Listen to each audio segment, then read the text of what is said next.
The salvager's find. Marcus Chen's salvage scanner chirped its familiar alert tone, but this time something was different. The usual asteroid field debris signature was there, but underneath it lay something else, a massive void in the shape of a perfect cylinder, stretching nearly 2 kilometers from end to end. "Computer, full spectrum analysis," he commanded, leaning forward in his pilot's chair. The small cockpit of his salvage ship, the Lucky Break, hummed as additional sensors came online. The holographic display expanded, showing layer after layer of scanned data. Whatever this thing was, it had been perfectly hidden within the dense asteroid field of the Kuiper Gap, its hull somehow reflecting and absorbing sensor signals in a way that made it nearly invisible unless you knew exactly where to look. Marcus had spent 15 years as a deep space salvager, working the forgotten edges of human space where ancient mining operations and failed colonies left their bones scattered among the stars. He'd found everything from abandoned cargo haulers to mysterious alien artifacts, but nothing like this. "Warning," the computer announced. "Unknown energy signature detected. Object appears to be maintaining minimal power despite showing no external signs of activity." Marcus ran his fingers through his graying hair, a habit that had followed him from Earth into the deep black. The smart move would be to call this in to the Salvage Authority and wait for a proper research team. But by the time they arrived, every other salvager in the sector would have picked the place clean. "Log location beacon and begin docking procedures," he ordered, "and get me a structural analysis of that hull." The Lucky Break's engines fired, maneuvering through the asteroid field with practiced precision. As they drew closer, the true scale of the discovery became apparent. What had seemed cylindrical from a distance revealed itself to be more organic in shape, like a massive sea creature frozen in space. The hull was a deep blue-black color that seemed to drink in the light of nearby stars, broken only by what appeared to be viewing ports or sensor arrays running along its length in spiral patterns. "Hull analysis complete," the computer reported. "Material composition unknown. Design suggests submersible characteristics despite space-based construction. Detecting multiple potential access points.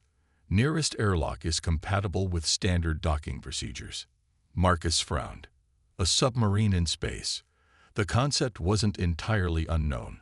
There had been theoretical designs for ships that could traverse the dark matter currents that flowed between stars like deep ocean currents. But those were mostly thought experiments, the stuff of scientific speculation rather than practical engineering. The Lucky Break's docking collar extended, making contact with what his computer insisted was an airlock. The connection was perfect, too perfect for something that should be alien technology. "Computer, run atmospheric analysis of the vessel's interior." Interior atmosphere detected. Composition: 78% nitrogen, 21% oxygen. Trace gases consistent with Earth standard atmosphere. Temperature: 15 degrees Celsius. Marcus checked his environment suit's seals one final time. Earth standard atmosphere or not, he hadn't survived this long by taking unnecessary risks.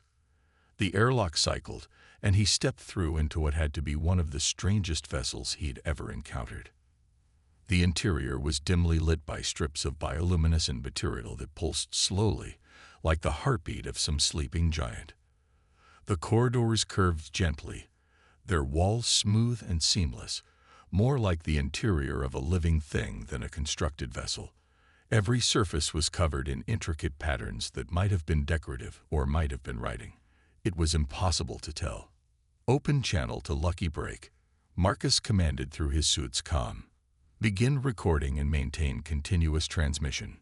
He moved deeper into the vessel, his helmet lights illuminating more of the bizarre architecture. The air was stale but breathable, suggesting the environmental systems were still functioning at some basic level. But where was the crew? There were no signs of battle damage, no indication of what had caused the ship to be abandoned. The corridor opened into what had to be a control center. Unlike the organic curves of the hallway, this room was clearly designed for humanoid operators. Seats molded to accommodate human-like forms faced banks of dark displays. In the center of the room, a raised platform held what could only be the captain's station. Marcus approached it carefully, his boots making no sound on the strange floor material. The captain's chair was occupied. He'd expected a skeleton, some grim reminder of whatever fate had befallen the crew. Instead, he found himself staring at what appeared to be a sculpture made of the same material as the ship's hull. It depicted a humanoid figure seated naturally, one arm extended toward what must have been the main control interface. The detail was incredible. He could make out individual fingers, the folds of what might have been a uniform, even facial features that looked almost familiar. His hand reached out almost of its own accord, fingers brushing the surface of the sculpture's extended arm. The material was warm to the touch. The ship came alive. Displays blazed to life all around him, filling the room with a soft blue glow. The patterns on the walls began to pulse with increasing intensity, and a deep thrumming vibration ran through the entire vessel. Marcus stumbled back from the captain's chair as the sculpture began to move, its surface flowing like liquid metal. The figure turned its head toward him, features resolving into those of a middle-aged woman with an expression of mild curiosity. When it spoke, its voice was perfectly human. "Welcome aboard the Nautilus," it said. "I've been waiting a very long time for someone to find us." Marcus Chen, veteran salvager of humanity's spacefaring age, found himself speechless for the first time in 15 years. The figure smiled, a perfectly human expression on a face made of living metal. "You have questions," it continued. "That's good. Questions are how we learn, how we grow.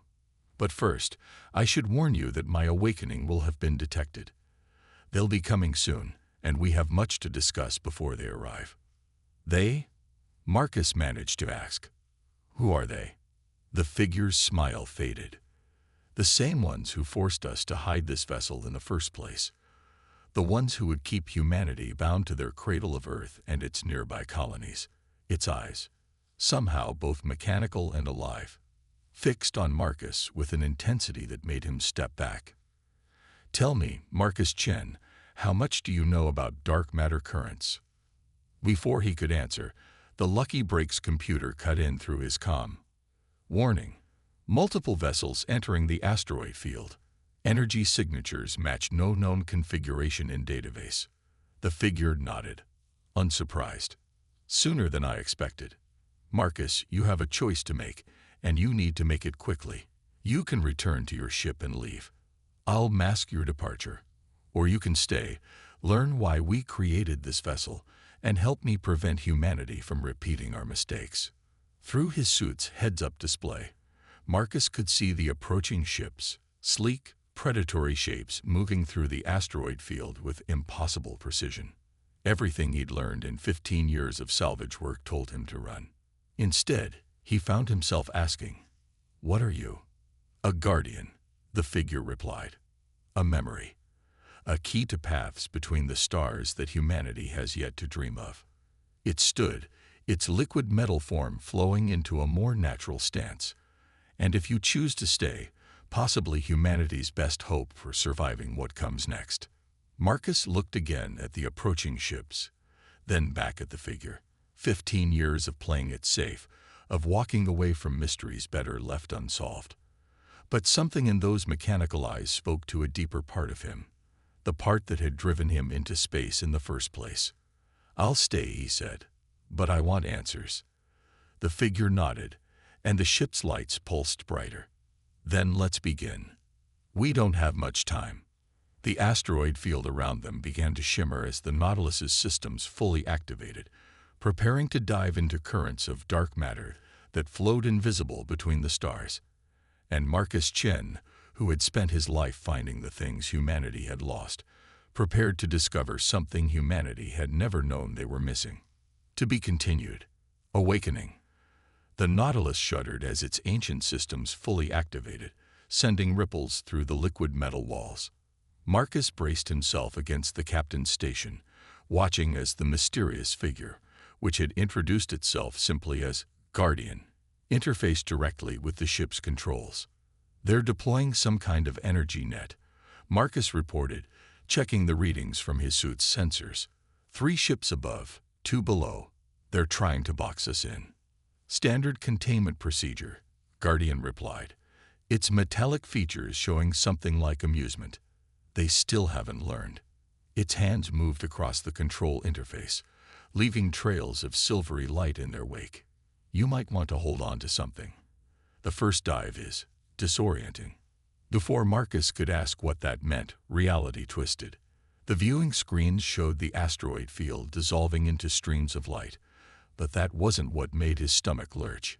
It was the sensation that space itself was folding around them, like being at the bottom of an ocean while someone drained it from above. What is this? He managed to ask through gritted teeth. We're entering a dark matter current, Guardian explained, its voice steady despite the chaos around them. Think of them as rivers flowing through the void between stars, invisible to normal space, but very real if you know how to access them. The Nautilus was designed to navigate these currents. The sensation of falling suddenly stopped, replaced by an eerie stillness. The viewing screens now showed nothing. Not darkness, but a complete absence of anything recognizable as space. Occasional flickers of light passed by, like deep-sea creatures illuminated by a submarine's lamps. Pursuit ships have lost contact, Marcus's suit computer reported. No known signals detected.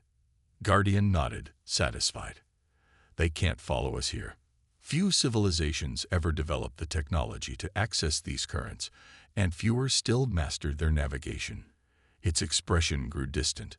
My creators were among the latter. Marcus straightened, his space legs finally adjusting to the strange motion of the ship. About that, who exactly were your creators? And why does this ship feel so human-compatible? An excellent question. Guardian gestured, and the patterns on the walls shifted to form what looked like star charts, but unlike any Marcus had ever seen. What if I told you that humanity wasn't the first civilization to evolve in Earth's solar system? Marcus stared at the charts, trying to make sense of their alien configurations. You're saying there was an advanced civilization in our solar system before us? That's impossible. We would have found evidence. Would you? Guardian asked. How much of Earth's deep geological record survives after millions of years? How much of the moon's surface has been renewed by impacts? How thoroughly have you really explored Venus's past beneath its crushing atmosphere? The liquid metal of its face rippled with something like sadness. Time erases more than you know. Before Marcus could respond, alarms blared through the ship. Red light pulsed along the walls, and Guardian's expression shifted to one of concern. Impossible, it muttered. They couldn't have followed us into the current. Marcus checked his suit's readings. No pursuit ships detected. But there's something else out there. Something big. The viewing screens flickered, trying to resolve an image in the formless void around them. Slowly, a shape emerged from the nothing. A vast structure that seemed to extend forever in all directions, like a web made of darkness itself. A cardinal gate, Guardian whispered. They're still active after all this time. Its liquid metal form seemed to tense. This complicates things. What's a cardinal gate? A navigation marker, of sorts. They were built to help ships like the Nautilus navigate the dark matter currents, but they also serve another purpose. Guardian's hands moved rapidly over the controls. They're watchtowers, and we just triggered its alert systems. The ship shuddered again as something caught them, not a physical force, but a pull on some fundamental level that Marcus couldn't comprehend. The web-like structure began to glow with points of deep purple light. It's scanning us, Guardian explained, looking for classification markers, authorization codes. Hold on. The Nautilus's engine screamed as Guardian tried to break free of the gate's influence. Marcus watched in fascination as lines of energy began connecting their ship to the massive structure, like a spider web catching its prey. There's something you're not telling me, Marcus said, bracing himself against the captain's chair. Those ships that were chasing us, They knew exactly where to find us. And now this gate. None of this is coincidence, is it? Guardian was quiet for a moment, its metallic features shifting through complex expressions. No, it finally admitted. The Nautilus wasn't just hidden in that asteroid field. It was waiting for humanity to reach a certain level of technological development, for the right person to find it. Why me? Because you asked questions, because you chose to stay when you could have run. Guardian turned to face him fully, and because you remind me of them, my creators. They were explorers too, driven by curiosity rather than fear or greed. The ship shuddered again as more energy tendrils connected to its hull. The viewing screens showed the gate's structure beginning to shift, segments rotating and realigning like some vast combination lock. I need to tell you the truth, Guardian said urgently, about what happened to my creators, about why we built the Nautilus, about what's really out there in the dark between stars. Its liquid metal form seemed to flicker. But first, we need to survive the gate's interrogation protocols. And for that, I need your help. Marcus looked at the displays, showing the gate's increasingly complex activity, then back at Guardian. What do you need me to do? Something unprecedented. The gates were designed to recognize certain genetic markers, a security system to prevent unauthorized civilizations from accessing the dark matter currents. But my creators, they programmed a backdoor, a way to fool the gates using a combination of their genetic pattern and a worthy successor species. Guardian's form began to flow, spreading across the captain's station like quicksilver. I need you to interface directly with the Nautilus's systems.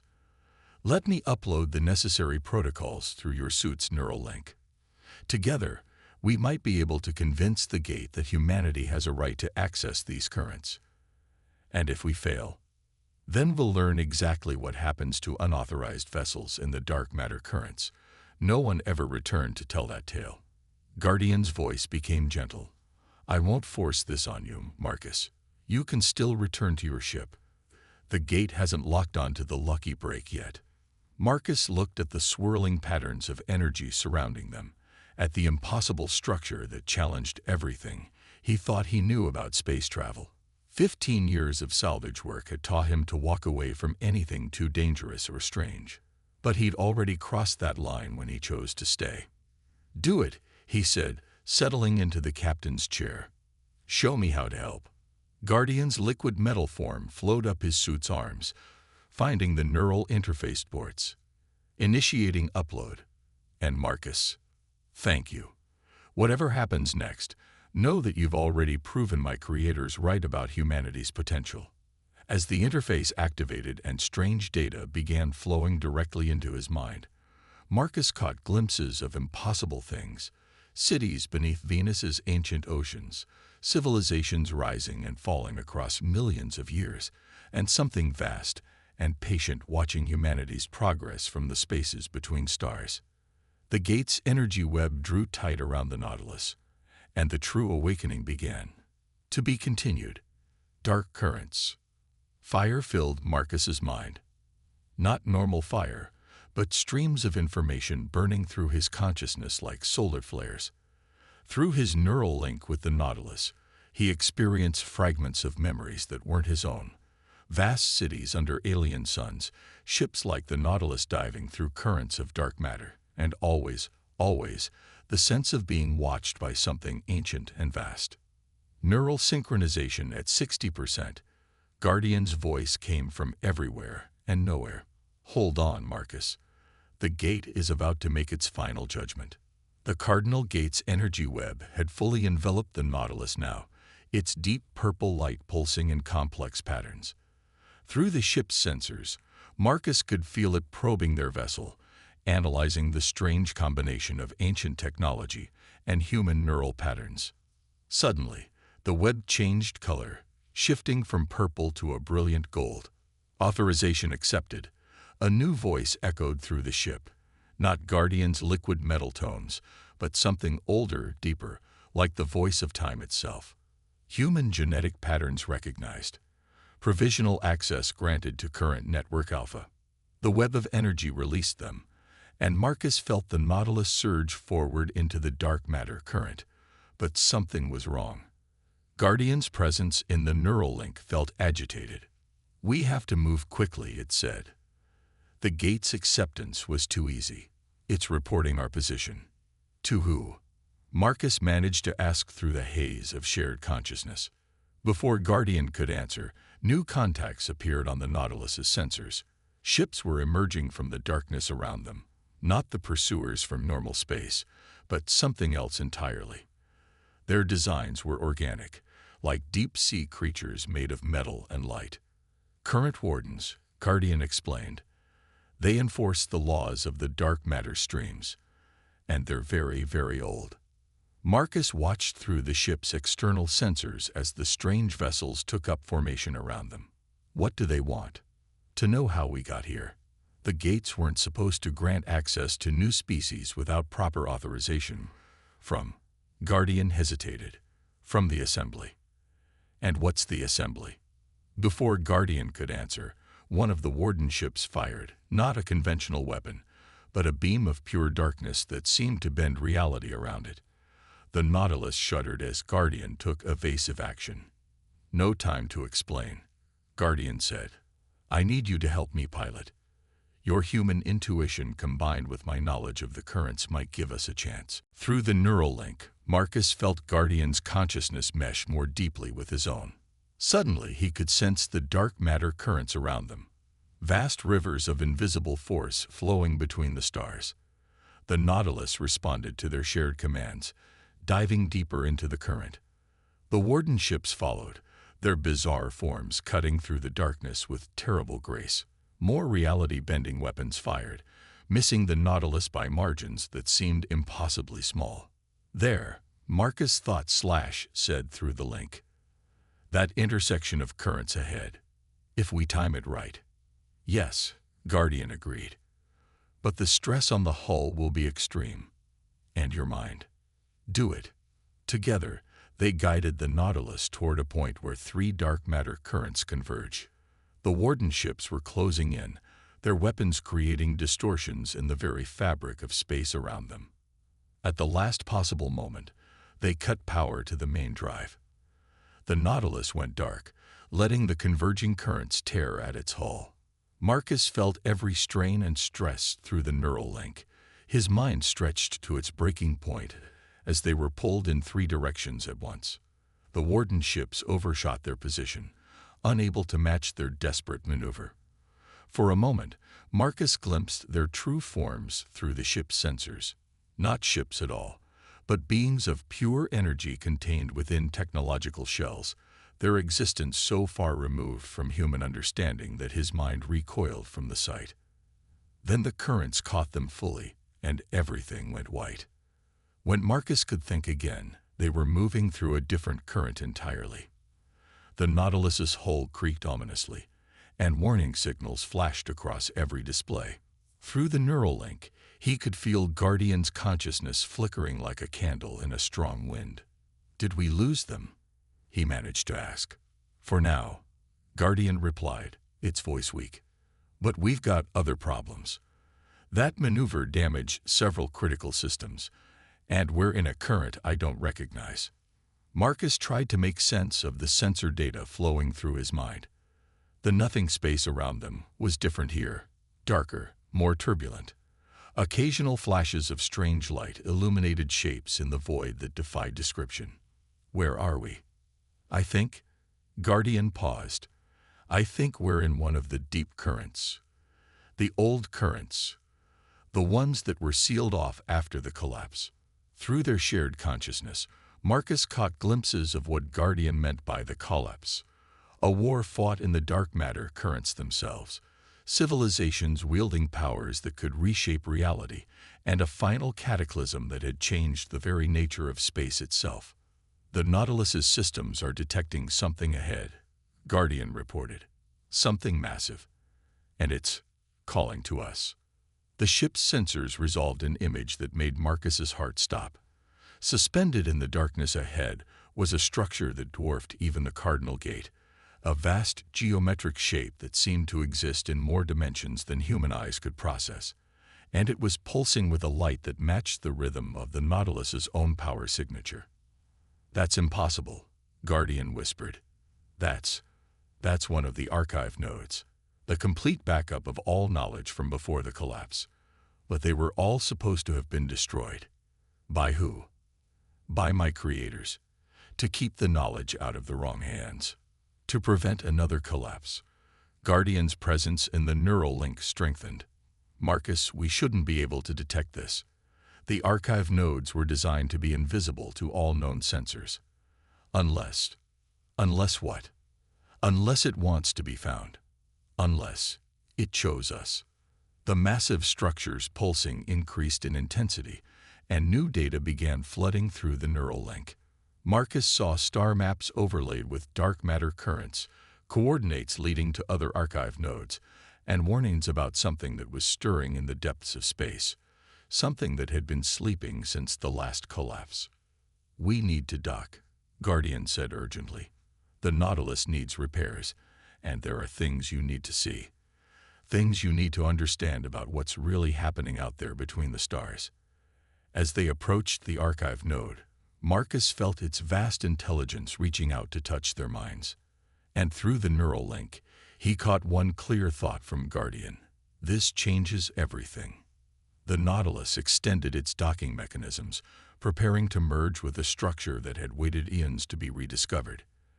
And in the darkness around them, ancient systems began to wake up, responding to the presence of a human consciousness in ways their creators had never anticipated. To be continued. The archive. The archive node swallowed the Nautilus like a whale consuming a minnow. As they passed through layers of ancient security fields, Marcus felt the structure's vast intelligence interfacing with their neural link, examining them with curiosity that bordered on amusement. "Welcome, inheritors," a voice echoed through both the ship and their minds.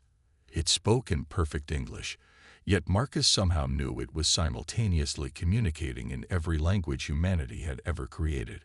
"We have waited 2.3 million years for suitable candidates to arrive." Through the viewing screens, Marcus watched the Nautilus's external damage repair itself, the hull material flowing like mercury to seal breaches and restore structural integrity. The ship's power systems pulsed with new energy, downloading updates that Guardian said would take weeks to fully integrate. "The archive is helping us?" Marcus asked through the neural link. "More than that," Guardian replied, its own consciousness expanding as it connected with the archive's systems. "It's recognizing us as legitimate users. This goes beyond anything my creators anticipated." The docking procedure completed, and a passage manifested in the archive's interior. Not so much a corridor as a tunnel through probability itself, leading to what Guardian identified as the main data core. "We should go in person," Guardian said.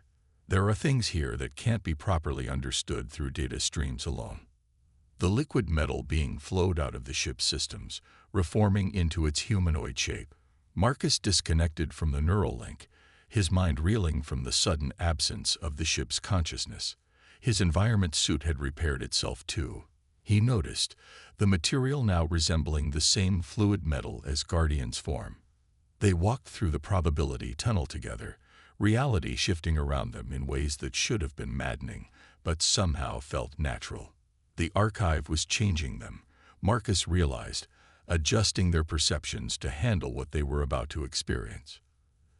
The data core turned out to be a vast spherical chamber that seemed to exist in multiple phases of space-time simultaneously. In its center floated a projection of the known universe, not just the visible universe, but the dark matter currents that flowed between stars and the higher dimensions that intersected with normal space. "Show us," Guardian commanded. "Show us what my creators feared. Show us why they hid their knowledge." The universal projection zoomed in on a region of space far from Earth's galaxy, focusing on what appeared to be a tear in the fabric of reality itself. Through it, Marcus glimpsed something that his newly enhanced perception still struggled to process. Beams of pure thought moving through dimensions that shouldn't exist, preparing for what the archive's data stream identified as the next iteration. The collapse wasn't just a war, Guardian explained. its metallic features reflecting the harsh light from the tear in space. It was an attempt to prevent what those beings had planned. My creators discovered that our universe wasn't the first, that it's part of a cycle of creation and destruction orchestrated by entities that exist outside normal space-time. The precursors, the archive's voice added. They seed universes with life, guide the evolution of consciousness, then harvest the resulting civilizations once they reach a certain level of development. Their goal is to increase their own complexity, to evolve beyond even their current state of existence. Marcus watched as the projection showed scenes from previous cycles, entire galaxies being transformed into computational matrices, civilizations ascending to higher dimensions only to be absorbed into the precursor's collective consciousness. My creators discovered this truth, Guardian continued. They found evidence of previous cycles, realized what was coming. The Nautilus wasn't just a vessel for exploring dark matter currents, it was part of a last-ditch effort to preserve something beyond the precursor's reach. And what happened to them? Marcus asked, though he suspected he already knew the answer. The projection shifted to show Earth's solar system as it had existed millions of years ago. Venus was a water world, Mars still held its atmosphere, and the space between planets was filled with structures that defied comprehension. They tried to fight, Guardian said softly. They tried to warn other civilizations, to build a coalition against the coming harvest. But the precursors had planned for such resistance. They sent their servants, the same ones who now pose as current wardens, to eliminate any civilization that came close to discovering the truth. But they couldn't eliminate all the evidence, the archive added. Some of us remained hidden, waiting for inheritor species to find us, waiting for minds that could understand the truth without being broken by it. Marcus stepped closer to the universal projection, watching as it displayed humanity's current level of technological development. And now, those ships that were chasing us when we first found the Nautilus, they weren't just random pursuers, were they? No, Guardian confirmed. They were servants of the precursors, planted within human civilization to guide its development along approved paths, to ensure humanity would be ready for harvest when the time came. The projection zoomed out, showing the tear in space growing larger, spreading tendrils of impossible geometry across multiple galaxies. The cycle is beginning again, the archive announced. The precursors stir from their slumber between universes. Already their servants prepare the way, subtly manipulating species like humanity toward the desired state of development.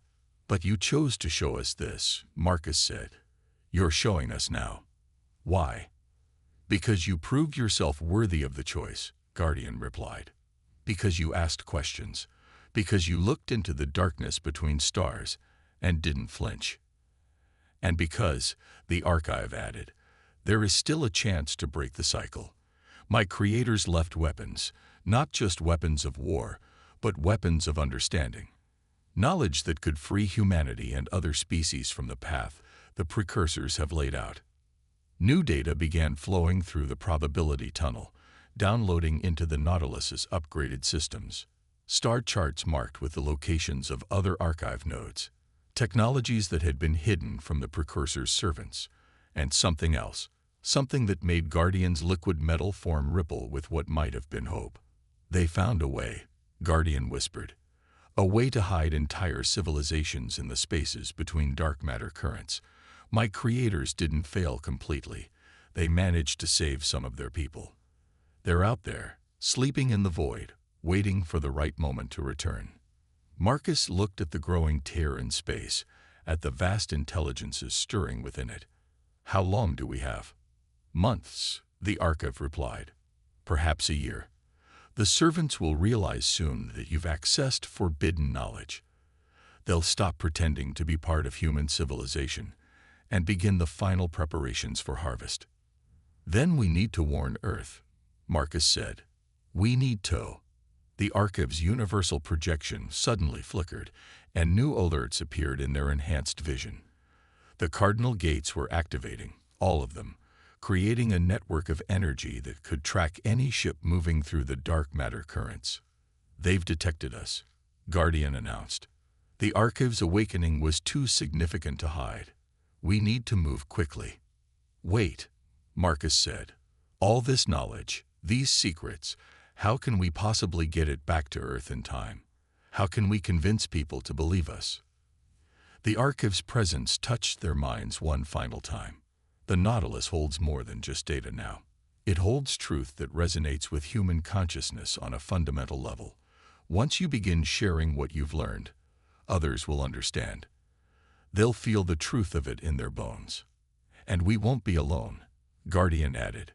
"There are others out there, civilizations that escaped the last harvest, inheritor species like humanity that have found their own archive nodes. We just have to find them before the servants complete their work." The probability tunnel began to pulse with urgent patterns. Multiple entities approaching through higher dimensions, the archive reported. "You must go. But remember, the knowledge you carry is more than just information. It's a key to humanity's true potential. Use it wisely." As they rushed back to the Nautilus, Marcus felt the archive node's vast intelligence beginning to fold in on itself, preparing to vanish back into the spaces between dimensions where it had hidden for millions of years. The knowledge it had given them burned in his mind like a star being born. Guardian's liquid metal form flowed back into the ship's systems as Marcus connected to the neural link. The Nautilus's engines hummed with new power as they prepared to dive back into the dark matter currents. "Ready?" Guardian asked through their shared consciousness. Marcus looked at the universal projection one final time, watching as the tear in space continued to grow. Somewhere out there, humanity's future was balanced on a knife's edge between transcendence and extinction. "Ready," he replied. "Let's go save the universe." The Nautilus disappeared into the dark matter current just as the first servant ships began to emerge from higher dimensions. The race to prevent the harvest had begun. To be continued. Legacy. Earth's solar system looked different to Marcus now. Through the Nautilus's enhanced sensors, he could see the dark matter currents flowing between the planets like invisible rivers, carrying echoes of ancient civilizations in their depths. More disturbingly, he could see the servants' influence everywhere, subtle manipulations of human technology, guided development disguised as innovation, all pushing humanity toward the precursor's desired endpoint. Multiple pursuers detected, Guardian reported through their neural link. Current wardens emerging from the outer system. And the servants are mobilizing their assets within human space. Marcus watched through the ship's sensors as supposedly human vessels began moving to intercept them. Black ships that had always been listed as classified military projects, their crews replaced long ago by entities that only pretended to be human. How many of them have been among us? He wondered aloud. "Enough," Guardian replied. "They'd been guiding human development for centuries, ensuring your species would develop along approved paths. The discovery of dark matter, the development of quantum theory, even your early space programs, all subtly influenced to prepare humanity for harvest."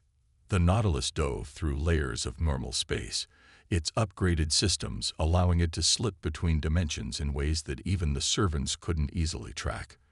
But they couldn't hide forever. Already, the tear in space that heralded the precursor's awakening was becoming visible to human instruments, disguised as an astronomical anomaly that the servants' scientists would soon discover.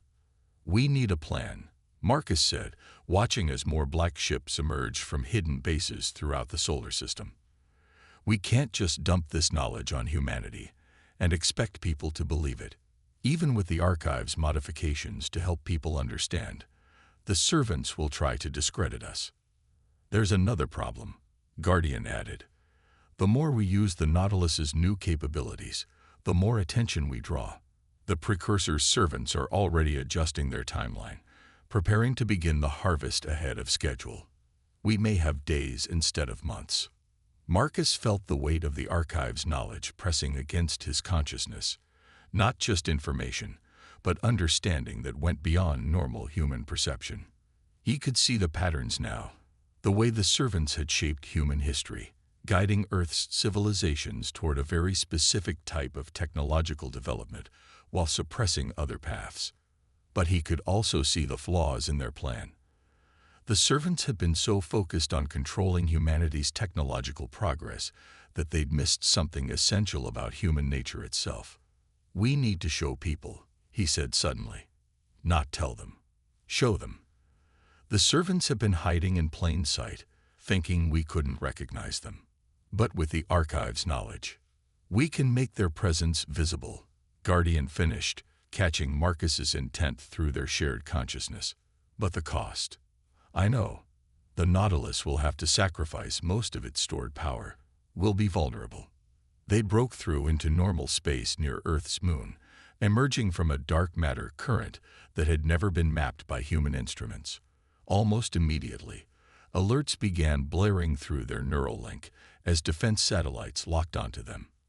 "Multiple weapons platforms targeting," Guardian reported. "The servants are ordering Earth's military to fire on us. They're not even trying to be subtle anymore." "Good," Marcus said. "That's what we need. Everyone watching." The Nautilus upgraded systems interface with Earth's communications network. In seconds, they had access to every broadcast frequency, every data stream, every channel of human communication. The servants tried to block them, but the archive's technologies operated on principles that even they couldn't fully counter. "Ready?" Marcus asked. "Ready," Guardian replied. "But remember, once we do this, there's no going back. Humanity will have to face the truth about its place in the universe. Many won't be able to handle it. Better that than being harvested without ever knowing why." Together, they activated the archive's final gift. The Nautilus pulsed with energy that transcended normal spacetime, sending out a wave of pure understanding that washed over the Earth like a tsunami of enlightenment. Suddenly, everyone could see. The servants' black ships became visible to normal human perception, their true forms bleeding through their technological disguises. The dark matter currents appeared as rivers of possibility flowing through the solar system. And most importantly, people could see the tear in space for what it really was, a wound in reality through which ancient hungry things were beginning to stir. The servants reacted instantly, their ships opening fire with weapons that distorted the fabric of space itself. But they weren't firing at the Nautilus anymore. They were trying to stop the wave of revelation spreading across Earth. Too late. All across the planet, humans were awakening to the truth. Scientists recognized the subtle manipulations in their research. Military leaders saw how their technological development had been guided along specific paths. And ordinary people began to remember things they'd seen, but never quite registered.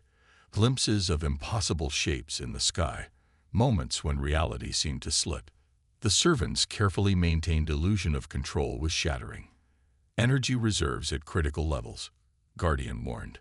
"We won't survive another attack." Through their neural link, Marcus could feel the Nautilus's systems failing as the price of their revelation took its toll. But he could also feel something else, a response from Earth unlike anything the servants had predicted. Humanity wasn't breaking under the weight of the truth. They weren't descending into panic or denial. Instead, they were doing what humans had always done best, adapting, questioning, reaching out to one another to share their newfound understanding. And they were angry. All across Earth, people were turning against the servants' agents. Their disguises were failing as humans suddenly recognized them for what they were. Military forces were refusing orders from compromised commanders. Scientists were sharing suppressed discoveries. And in orbit, Earth's defense platforms were turning away from the Nautilus to target the servants' black ships instead. "Impossible," one of the servants broadcast on all frequencies. "This species was guided, controlled, prepared for harvest. They cannot simply reject their designated path." "That's humanity's greatest strength," Marcus replied through the same channels. "We never do what we're supposed to do." The Nautilus's sensors detected new energy signatures rising from Earth, technologies that humans had developed in secret, innovations that the servants hadn't been able to fully suppress. Ships were launching from hidden bases, their designs incorporating principles that went beyond the approved paths of development. "They're not ready," the servants protested. "They cannot be allowed to develop independently. The cycle must continue." "The cycle ends here," Guardian declared. "Humanity has chosen its own path." The tear in space was growing larger, the precursors' attention drawn by the disruption in their carefully planned harvest. But humanity wasn't waiting for their arrival. Already, ships were gathering around the Nautilus, their crews understanding on a fundamental level what needed to be done. "We can show them," Marcus broadcast to the gathering fleet. "The Archive's knowledge isn't just about the precursors' plan. It shows us how to fight back, how to hide in the currents between stars, how to develop technology they never imagined we could create. And you won't be alone," Guardian added. "There are others out there, civilizations that escaped previous harvests, inheritor species like humanity that found their own archive nodes. Together, we can break the cycle." The servant ships were retreating now, falling back to regroup as their control over human development collapsed completely. The tear in space pulsed with angry energies as the precursors realized their carefully laid plans were unraveling. But Marcus wasn't watching them anymore. His attention was on the ships gathering around the Nautilus, human vessels already beginning to incorporate the Archive's knowledge into their designs, preparing for a fight that would reshape the very nature of existence. "We should get to work," he said through the neural link. "We have a lot to teach them, and not much time." Guardian's presence filled with something like pride. Indeed, the servants thought they were preparing humanity for harvest. Instead, they helped create the very force that will end their cycle forever. The Nautilus's engines hummed back to life, powered by energy freely given from the gathering human fleet. Above them, the tear in space continued to widen as ancient entities stirred from their slumber. But for the first time in millions of years, the precursors would face something they had never expected. A species that refused to follow the path laid out for them, armed with knowledge that should have been lost eons ago. The real war for humanity's future was about to begin. And thanks to a salvage operator who asked the right questions and an ancient guardian who chose to trust him, Earth would face it with eyes wide open. Between the stars, the dark matter currents flowed like rivers of possibility, carrying the hopes of countless civilizations that had hidden themselves away, waiting for this moment. The cycle that had consumed universes was about to be broken. And it all started because Marcus Chen chose to look deeper into the darkness between stars. The end.